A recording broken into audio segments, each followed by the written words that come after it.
It started with a tree. It ended with two, dead by axe. But at the time, it was much more than just a tree. The world was in a very weird place. There was tension between almost every major country. The time period was known as the Cold War. The US had recently found out the Soviet Union put nuclear weapons in Cuba. The average American didn't know if any normal day would be their last. At any point, a small tension could have broken out, causing World War III, including this tree. A tree which the US military spent an obscene amount of money to cut down.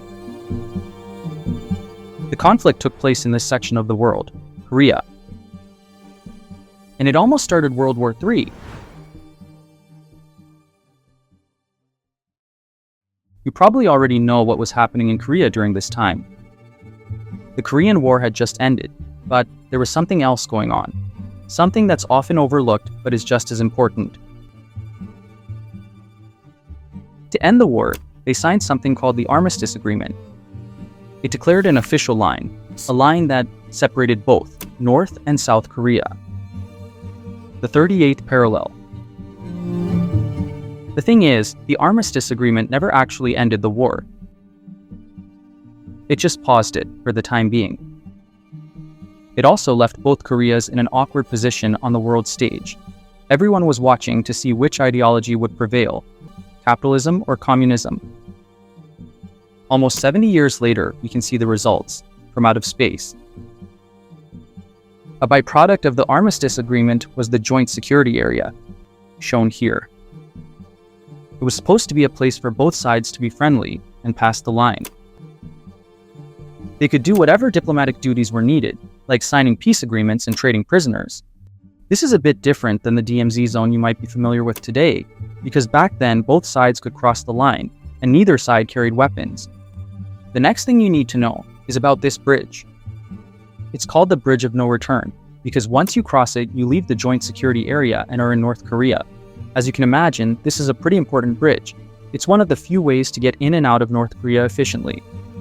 If there was going to be any attack, this would likely be a key point. The problem arises in this area.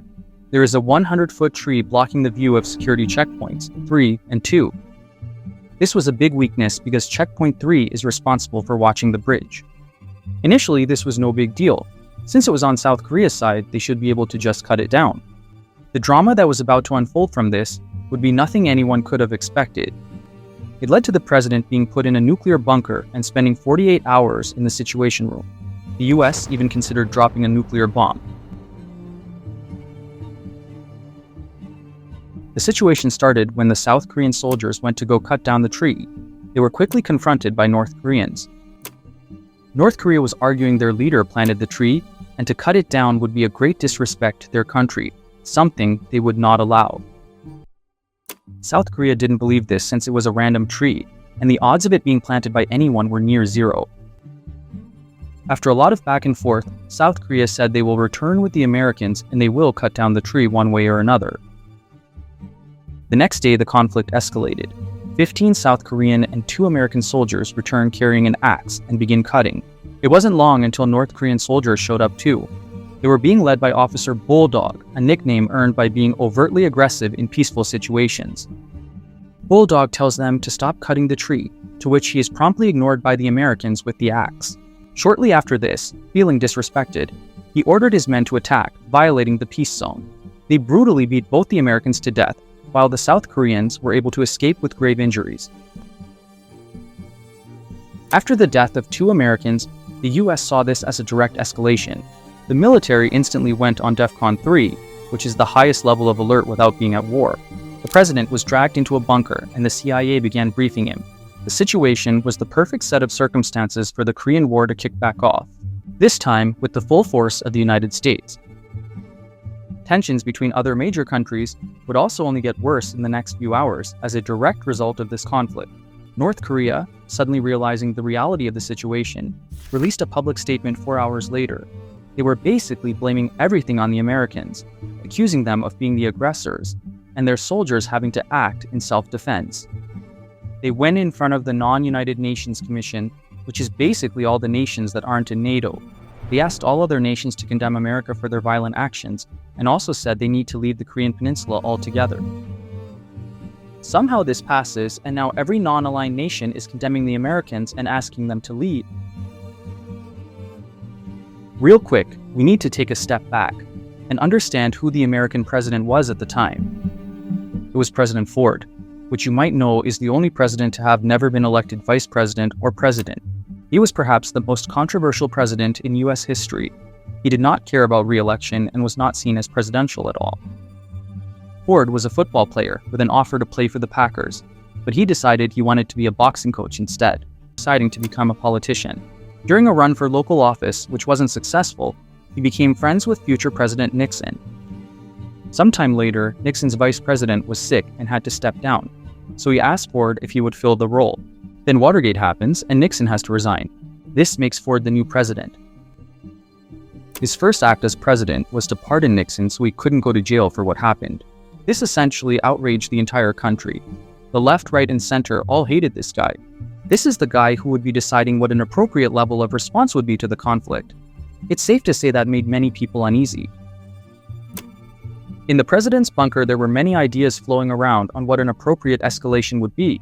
All kinds of ideas were being suggested to Ford, such as airstriking the entire DMZ, destroying the Bridge of No Return, using missiles to take out North Korean barracks in the DMZ, killing all North Koreans who had anything to do with this and escalating things even more, and finally dropping a nuclear bomb off the coast of North Korea to prove a point. Fortunately for the world, Ford didn't want to overreact to the situation and kick off World War III, but he does say one thing is for certain: that tree is definitely coming down.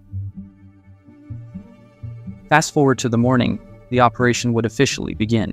A 16-man professional tree trimming crew entered the joint security area.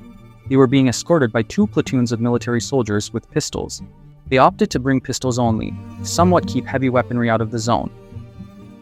Following behind them was also a tank, and 64 members of the South Korean Special Forces known as the Black Berets. The Black Berets, however, went against the orders of their own president, and they snuck in M16s, hand grenades, and rocket launchers. This embarrassed the Americans a little bit because they felt silly only having their pistols. To fix this, they called in 20 helicopters to circle the zone, which were carrying an entire infantry with machine guns. They were also being escorted by 6 attack helicopters. In case that wasn't enough, later in the hour, 20 super fortresses were doing hot laps around the area fully loaded with bombs, joined by an entire squadron of Phantom jets and South Korean F-5s. Cutting back to the ground, an entire military is now surrounding these people who have now begun cutting the tree. Everyone there was waiting for the North Koreans to show up, but for some reason, they were nowhere to be found. The US was monitoring their frontline intelligence communications, and they were discussing how they would pretend not to see anything, and later report they had no idea it happened. Ford didn't like this report when he heard it, so he ordered the US to send out a radio transmission saying, "We are here to finish the work unfinished." This led to chaos on their frontline communications, and with their pride on the line, they ordered 150 North Korean troops to show up and stand there watching silently for 35 minutes as they cut down the tree. Once the cutting was done, the Americans left a stump there so it was never forgotten. Today there exists a memorial for the 2 American soldiers, and North Korea was ordered to pay the families reparations. They later put out a letter saying their actions were regrettable, which is the closest North Korea has ever gotten to an apology. All of this transpired over a tree, and it's probably the closest we've ever gotten to World War III over a silly reason.